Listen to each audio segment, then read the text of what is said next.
Amen? Number 2, the resurrection secures our salvation.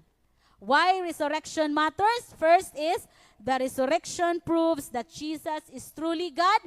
And number 2, the resurrection secures our salvation.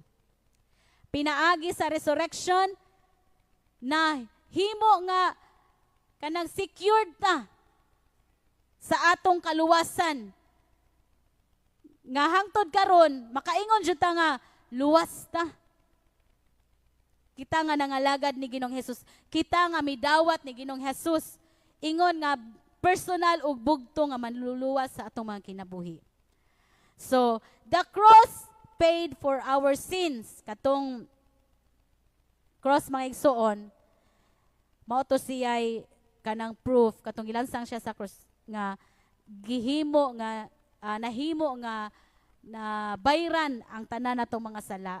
But the resurrection, ang pagkabanhaw ni Jesus mga igsoon, proves the payment was accepted. Amen?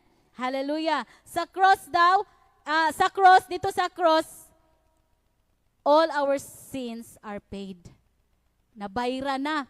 Dito sa cross, ang atong mga sala, mga igsoon, ang atong pagkadautan, ang atong pagkawalay tarong, pagkawalay hinungdan, but ang resurrection, that's why we are celebrating the resurrection of Jesus, because it proves the payment was accepted.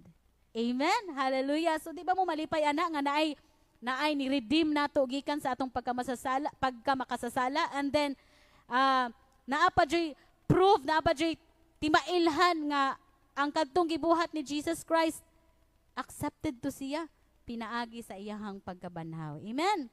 Hallelujah. Romans chapter 4 verse 25. Ingon diha, he was delivered over to death for our sins and was raised to life for our justification. Amen. Hallelujah. We have been justified mga igsoon.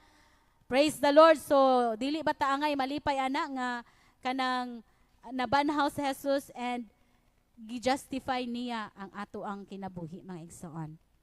So life is like kanabitang kuano katong gisgutan ni ba nga katong word nga tetelestai. So once gani nga fully paid na, so na paid off na kon tatakan ang usa ka butang nga kuan na nagpamatuod nga nahuman na. Hallelujah. So you don't have to carry guilt anymore. So wala na tay angay nga dalhon-dalhon nga mga guilty sa tong kinabuhi. You are proven through, you are forgiven through Christ. Mao ni nindot nga mensahe mga igsoon nga ang kamatayon ni Jesus Christ ug ang iyang pagkabahanhaw naghatag ni siya dakong bili sa matag usa kinabuhi nato nga kitang tanan gi-forgive na ta sa Ginoo, gi-forgive ta sa Dios pinaagi ni Jesus Christ. Salvation is completely in Him.